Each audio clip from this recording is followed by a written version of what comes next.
Hi, I'm Crystal Morris, and welcome to the Resilience Revolution 5 Steps to Master the Art of Bouncing Back.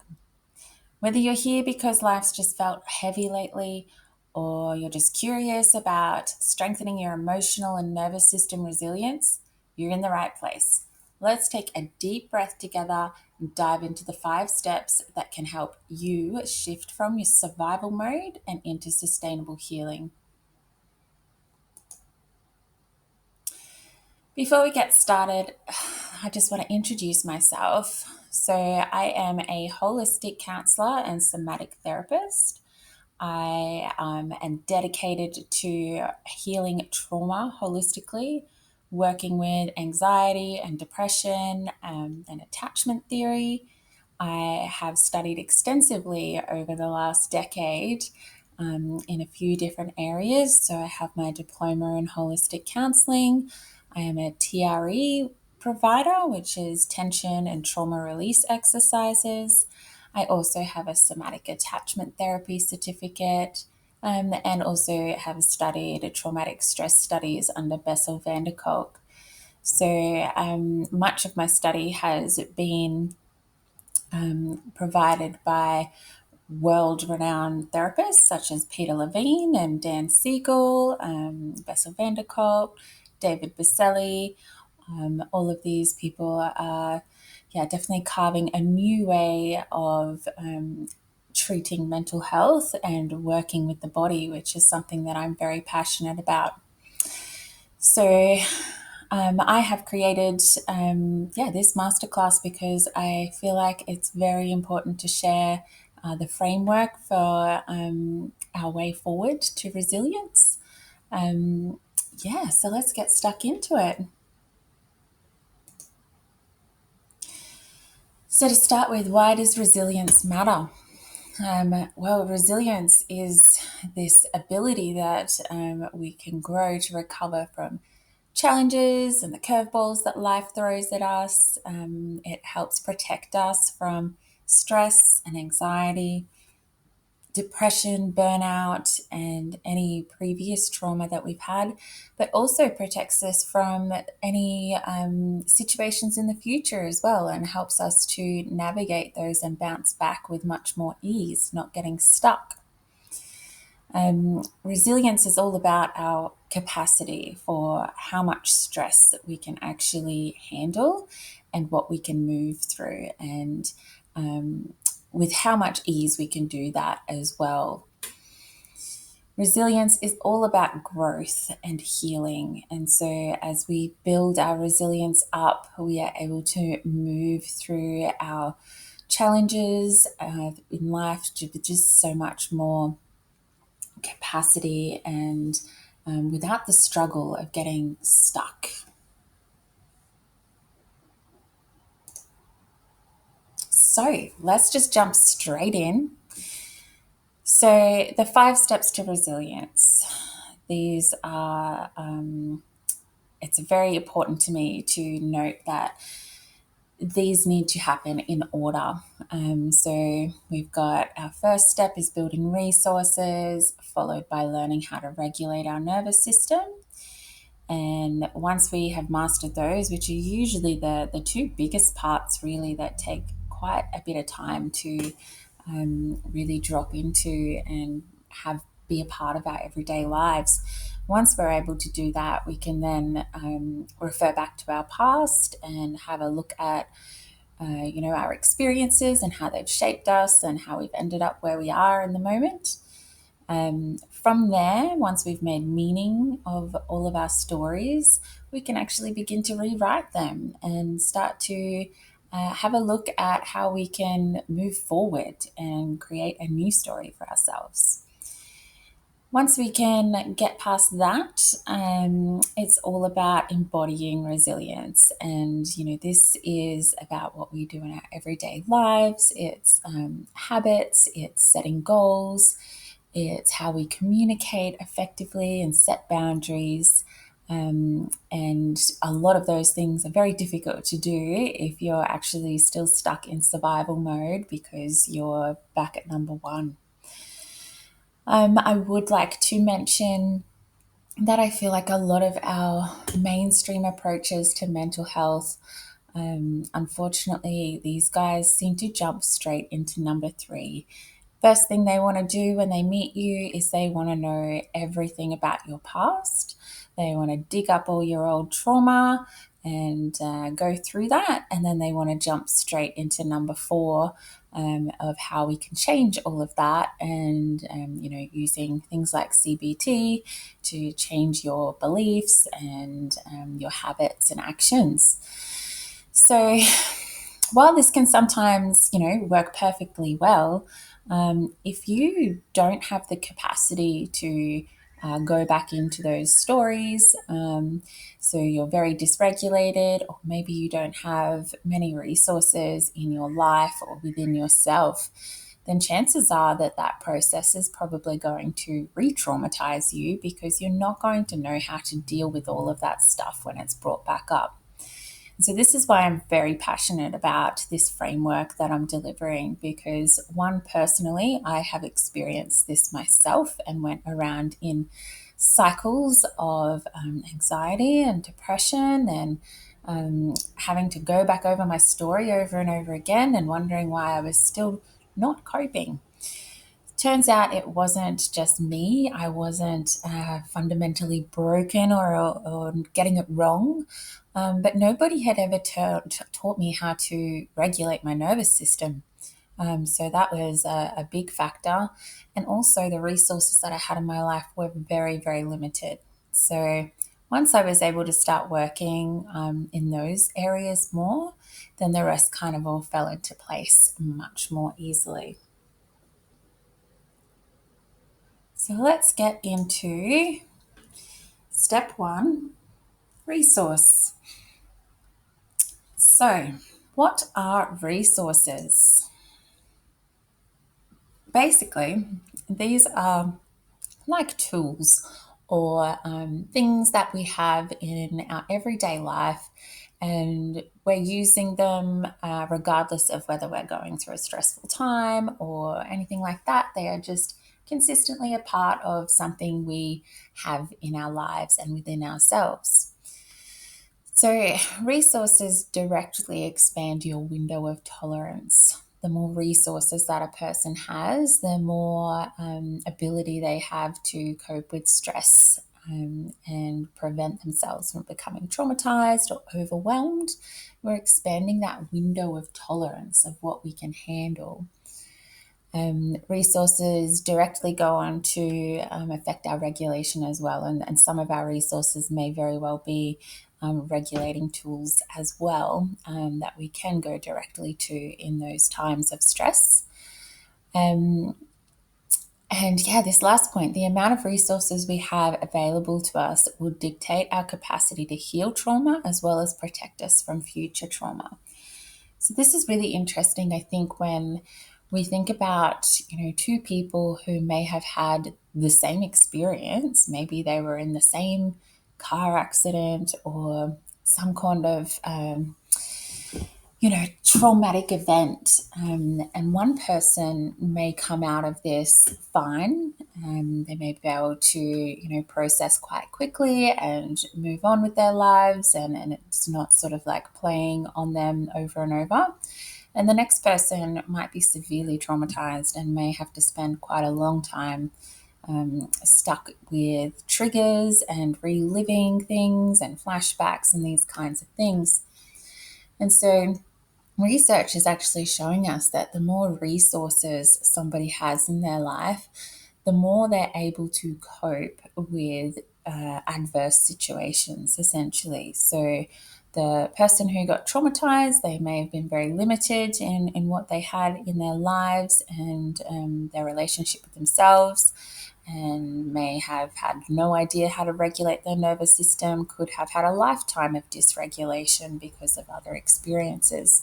And the other person may have been given a lot more in their lifetime. So maybe they had a different upbringing, they had a lot happening and a lot of support externally, and knew how to also support themselves internally. And so, therefore, it does protect them from trauma. And then also, it can help heal our trauma as well. So internal resources. So there's two types of resources we refer to. We've got internal and external. The internal resources are generally the ones that I see people very much struggle with. So an internal resource is anything that you have within yourself. It's always available to you. It doesn't matter where you are or who you're with. These are things that you can use in your daily life to support you. So, meditation is a big one. So much scientific studies and backed research there to support how good meditation is for our minds and building resilience. A lot of people often say to me, I can't meditate, I can't sit there and focus on nothing. And that may very well be the case. I do want to note that there are so many different types of meditation, and generally we can find the ones that suit the individual. There could be movement meditations, there could be guided meditations, breath meditations. There's such an array available, and it's about finding what suits you. This self connection and inner relationship, how we talk to ourselves, how we are with ourselves. Are we shaming? Are we blaming? Are we thinking we're bad people or thinking we should do better? Or are we building ourselves up? Are we giving ourselves self validation and understanding when something happens and we're not coping? Can we make space for that? Can we befriend ourselves in those more challenging times? Ancestral healing is probably a bit more of a specialized kind of area, and it might not be for everyone. But when we think about our generations of family before us, even the ones that we didn't know, and to think about how many people in this world have had to exist and live and survive and thrive just so we can be here right now in this moment, and that DNA is like passed down through the lines into you. And sometimes even just being with the idea of that can be quite supportive. Somatic awareness is one of my favorites. I feel like this is the game changer for mental health. When we learn to get out of our heads and present with our bodies, a lot can change. So, somatic awareness can include things like doing body scans or just noticing different sensations throughout the body. We can start to use the body as a bit of a signaling like cue. So letting us know when something's not quite right, and starting to understand things before they get out of control. Sound healing is another fantastic one, and this can come from your own sound, your own voice, whether it's singing a song in the shower or humming or chanting. Again, lots of research to show that the vibration and frequency of our own voice within us is actually a very soothing, calming thing to have. And of course, the breath. So we always have our breath available to us, and we can use it in many, many ways. Yep, there's certainly a lot of breathwork techniques out there, and some of that can feel a little bit overwhelming or confusing. But I believe in just observation of the breath, and coming back to that, this idea that your body is just breathing for you, and can you witness that? This is not an exhaustive list of internal resources. I'm sure there are plenty more. Other people will have their own go-tos as well, but just a few examples to get you thinking.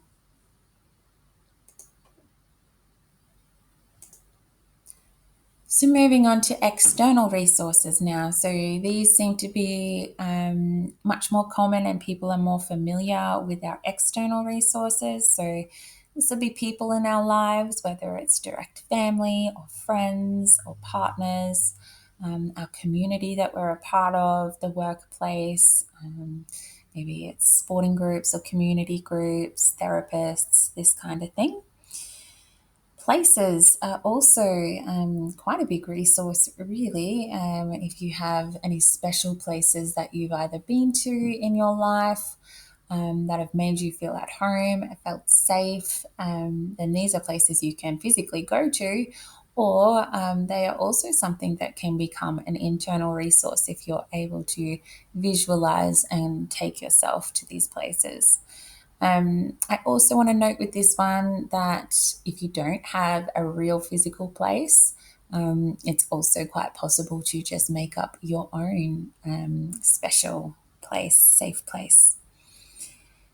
Nature and animals. So, this one's also very much science backed, and lots of research is that being outside and being amongst the trees and the animals and getting near bodies of water like the ocean or creeks or dams, that kind of thing, directly calms and soothes the nervous system, as well as animals. Lots of proof there that our pets can lower our blood pressure and things like that.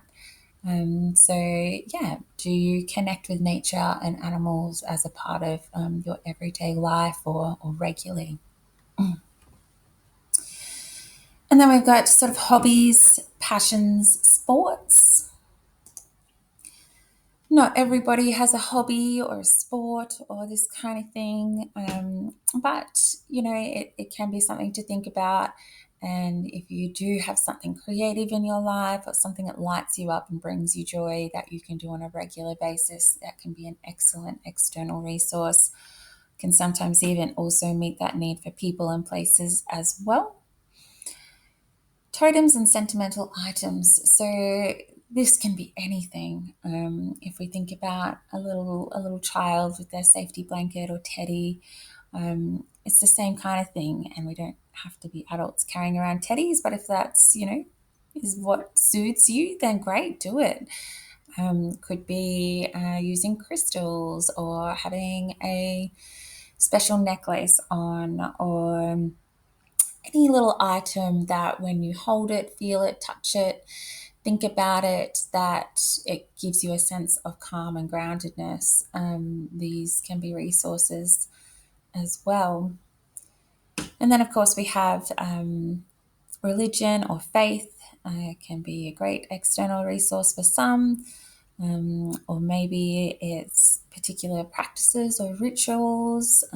I know for me, I have a morning practice that I do, which I do some meditation and some stretching and some reflection. And that is a really important daily resource I have in my life that is always available to me. So, with resources, basically what we're saying is to have a think about what you already have in your life in terms of external and internal resources, and figure out if there could be a little bit more you could add in. And starting to make it more of a habit and just a general part of your life can be really helpful. So, moving on to step 2 now, regulate. So, regulation is all about the autonomic nervous system. So, for a long time, medical professionals and mental health professionals seen the nervous system as just having two states. So, we have the sympathetic nervous system and the parasympathetic nervous system. So, better known as maybe the fight or flight response and our rest and digest. So, dysregulation generally happens when we are thrown into that fight or flight sympathetic part of the nervous system. But there is also another branch that throws us into like a disassociation and a shutdown state as well, which is a branch off the parasympathetic nervous system. Going into that a little bit further is polyvagal theory and the vagus nerve. So the vagus nerve is becoming more known by people now.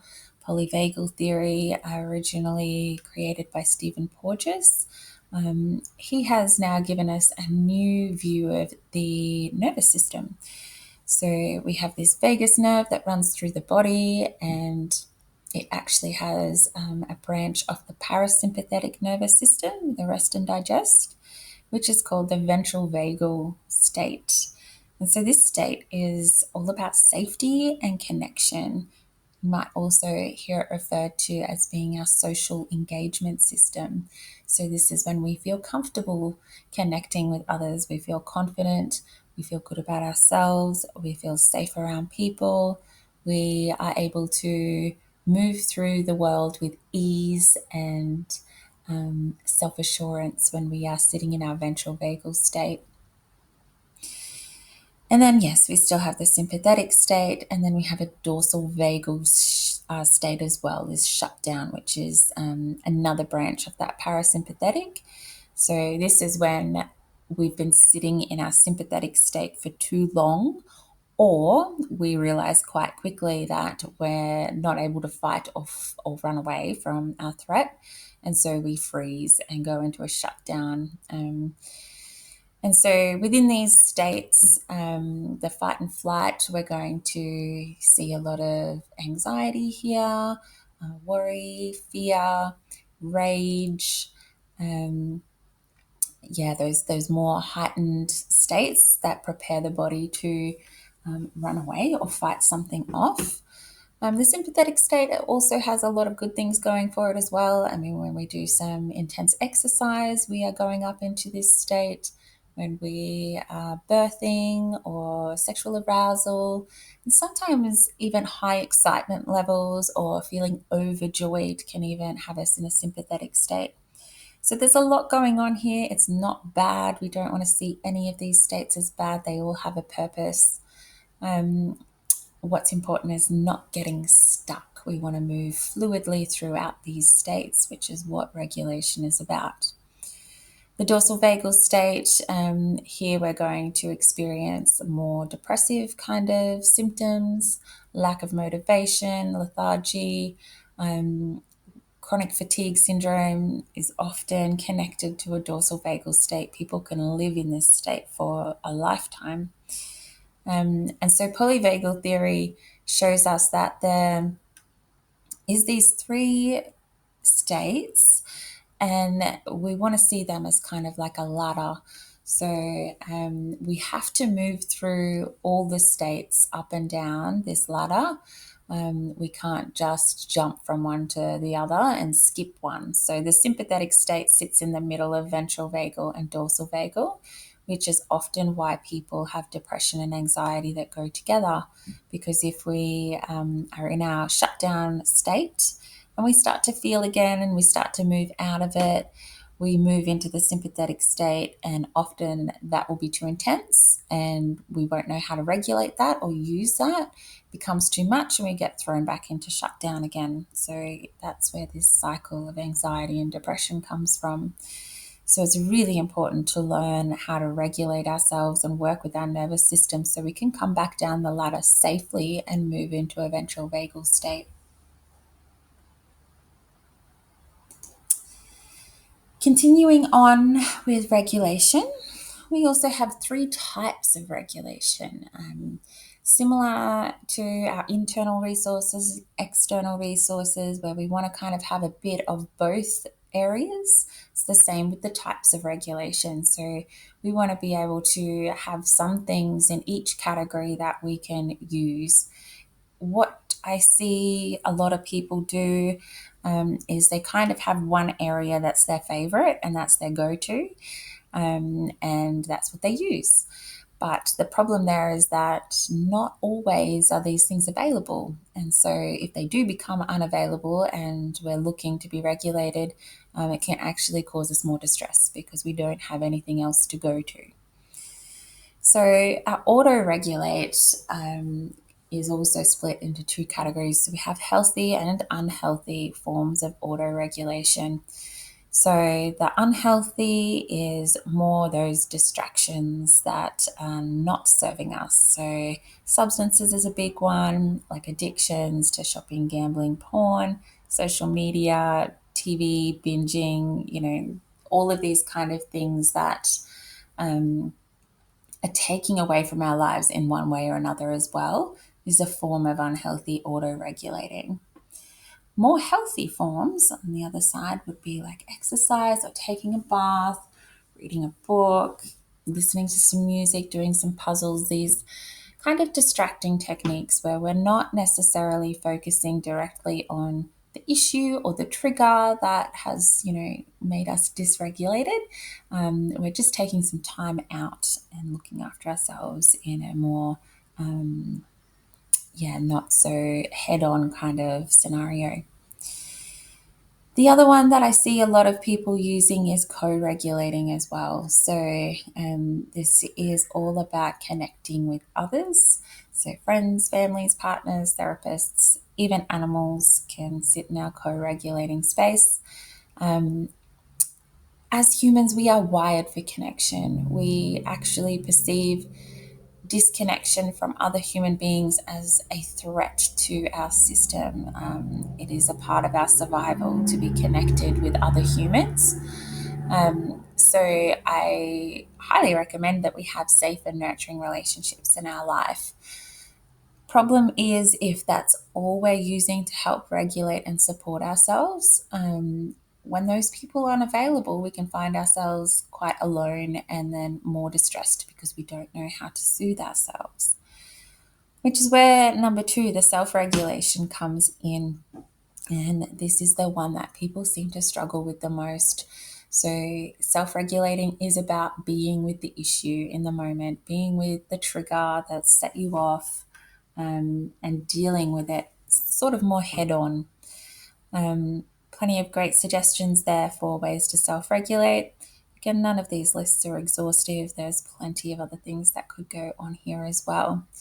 But self regulating can be done with breath work, yoga, the tapping, the emotional freedom technique, TRE, tension release exercises, meditation, that humming again, journaling things out, or taking up a gratitude journal, being with your body and your sensations, and also just trying out mindfulness, just bringing your attention to the present moment. Can be really good to focus on your five senses of, all the things you can see, feel, hear, touch, taste. Is a really good way to bring us back to regulation. So the third step. So once we have, done pretty well at building up our resources in our everyday life, we're using them frequently, they've become, a part of the norm. We have a toolbox of different types of regulation tools that we can go to when we are distressed. Once we have all of that built up, we can start to move on to step three, which is revise. So, revising your story. So, humans naturally try to make meaning of their experiences. Our past does shape us, the things that we have been through and experienced, even things that, we don't even physically remember. We have been shaped since the moment we entered this earth based on what our experiences have been. And so, gaining some understanding of that can really help us to make meaning and make sense of it so that we can do something differently. This isn't about blame. This isn't about being a victim. It's about just being curious. And so, understanding different types of trauma and whether you have been affected by trauma. I've got a little list up on the screen there of all the different types. Learning about attachment theory is an absolute game changer for me. So, those first few years from the moment you're born till age 5, your attachment style is created, and how you relate to yourself and others in the world is very much about how you connected with your caregivers as a baby. So again, not something that you're probably going to remember, whether your mum did a controlled crying or not. But there are ways to investigate your attachment style and start to figure out how that story plays out in your life as well. Having a look at your ACE score, so adverse childhood experiences, is a list of 10 questions. They look at emotional, physical, and sexual abuse and trauma from, up until the age of 18. Um, there's been huge studies on the ACE score, and that people that are sitting over a score of 4 or more actually have significantly higher reports of mental health challenges, and drug use and suicide and things like this. So it can be good to understand what your childhood experience was. And then you can start to separate yourself as, this isn't about me being a terrible person or not being able to get things right, but it's because I've experienced X, Y, and Z. So, yeah, this part is all about what is your story? Who are you and what have you been through? This can be one of the more confronting parts of the process for people. It needs to be taken slowly and tenderly, and your regulating skills and your resources that you've built are going to support you dramatically in being able to process this without overwhelm or being re traumatized.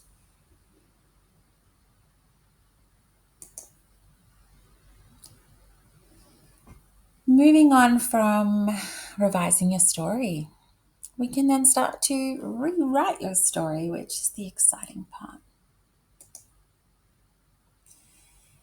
So, rewriting your story can look many different ways. So many different modalities out there these days that focus specifically on this step. In fact, I feel like most therapies focus on this entirely. So, here's a few ways that I have personally and professionally found to be the most profound in terms of rewriting your story. So, inner child work is something that is becoming more so popular. Um, I would just like to note before I go into that too much is the interesting study that was done on the brain with visualization. So, how our brain responds to something that we visualize, it actually lights up and responds in the same way when we're actually doing it in real life in the 3D world. So, there was a study on a child learning to play piano, had all of the brain scans on while he was playing the piano, reading his music, practicing the keys. They monitored what parts of the brain were lighting up. After this experience, they told the child to close his eyes and imagine doing the same thing, not actually physically doing it, but just imagining it. All the same parts of the brain still lit up, which is quite incredible. So, our brain actually doesn't know what's real and what's not, which we can definitely use to our advantage. So, when it comes to inner child work, a lot of this is an inner visual process. It's great if you can be guided through the process and have it tailored to you and your specific needs and experiences that you've had. But if we start to build this relationship with this smaller part of ourselves, we can actually go back to experiences and save ourselves. We can go back and rewrite a memory. And it's not about forgetting that that ever happened to you or pretending that it didn't happen to you. It's just about meeting a need that was not met then.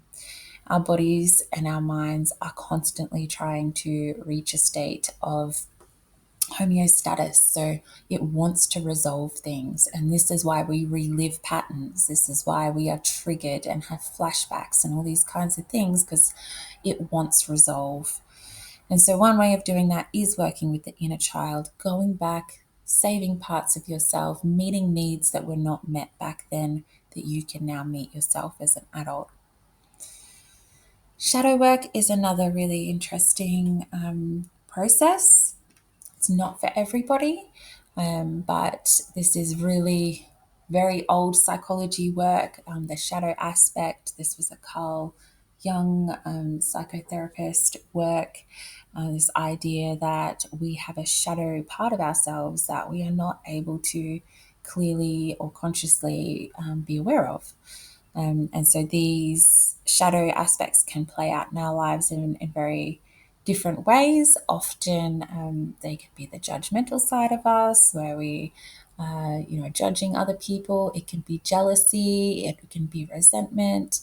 And so it's another interesting process to go through to highlight these things in your life, generally with relationships with others, and start to understand how you yourself may live those things out, or why have you decided to shun that as not being acceptable. And yeah, working again with rewriting through acceptance and validation, and meeting yourself where you're at can be quite relieving. Belief work as well. So the work of Byron Katie. Byron Katie is a very well-known author over in the United States. She created this process called the work. Again, this is looking at our attachments to our beliefs.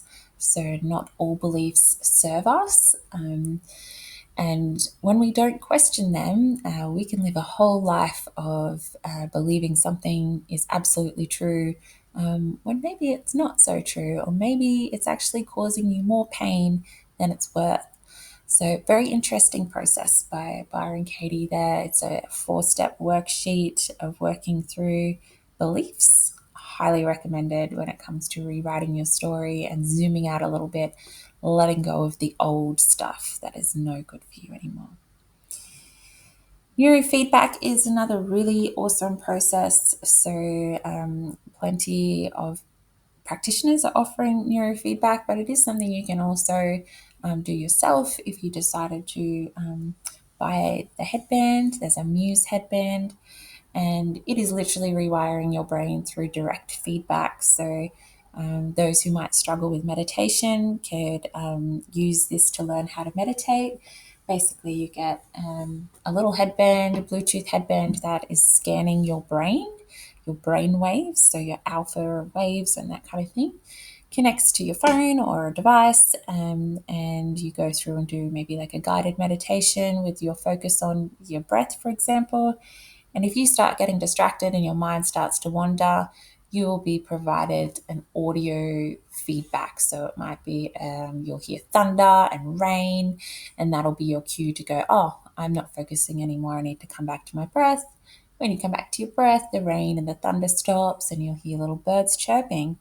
So it's this direct feedback to the brain that you have lost focus on something. And so, yeah, quite an amazing modality. Highly recommend it. Really awesome for like ADHD and those kind of things as well.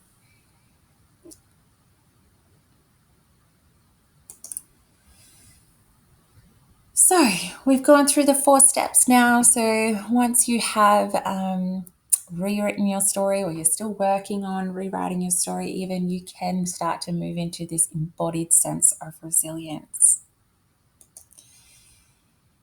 And so with everything you've done, you're now going to be able to know what your values are in life and be able to use them to start setting healthy boundaries, whether you've had issues with boundaries in the past or not, but you're going to be much more clearer on what you do want and what you don't want, and how to get that. And embodying effective communication. So, learning how to express your truth and what you need and what you feel, to get, to start reaching goals. So, goal setting is very important, having that something to look forward to, creating balance in your life, creating good habits, and of course, physical health as well, I think is really important when we are looking at the foundation for which we're trying to grow our resilience and support our own mental health. And that's going to look different for everyone. I don't have a specific framework for what physical health should look like. I think everybody's idea of health will be different. But there is a healthy mind platter from Dan Siegel, his work, that kind of gives us this visual of the different areas in our life. So rest and sleep, and then nourishment and movement and play and work and focus time. And so it's just more about this balance in our life. And I'm sure that anybody who's listening to this who's having a bit of a rough time right now would be looking at this page going, I can't even begin to work on these things. And that's absolutely valid. And that's why it is step 5, because, we're not able to focus on the future and, the extras of looking after ourselves and, expressing our truth and our boundaries when we're literally in survival mode, when our bodies are feeling like they are under threat and we don't even know how we're going to get through each day. And so this is why, again, I want to reinforce the importance of the process with this 5-step framework, is that we move through them 1 through to 5, because skipping them and trying to move between them is messy and it's going to take a lot longer, and you're going to feel like you're just going around in circles, or you're fundamentally broken is another big belief that people come to me with. They're like, I've tried all these things and I just can't get it right. And I really feel for those people, because it's not that they're broken in any way whatsoever. It's just that the process has been a little bit all over the place.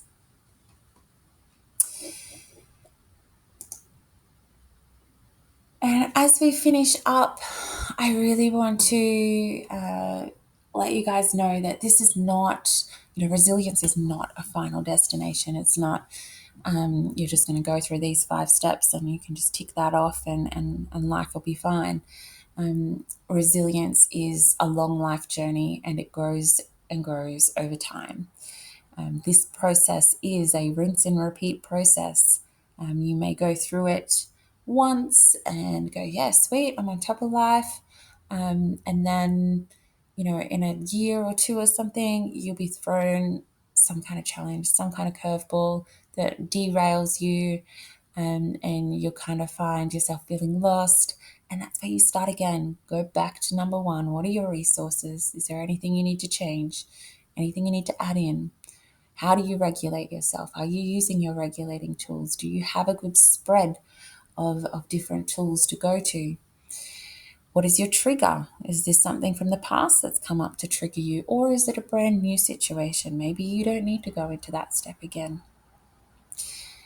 What are you going to do about it? The rewriting and then moving back into resilience. So I do not believe that this is a fix-all and a quick fix in any way. This is a way of life, of just moving through these steps and coming back to them as you need them.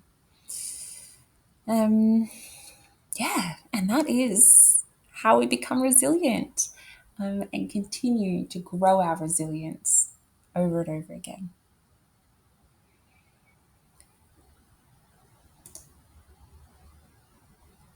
So I know that's quite a quick little snapshot of these 5 steps. It is the framework, and if you feel like you're across a lot of that, and you just kind of needed that reminder or a bit more structure, hopefully this masterclass will set you on your right path and get you back on track, which would be amazing.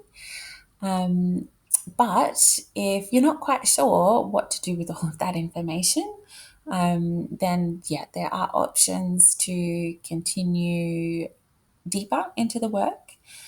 So I have a resilience program which dives into each of the 5 steps in quite a lot of detail.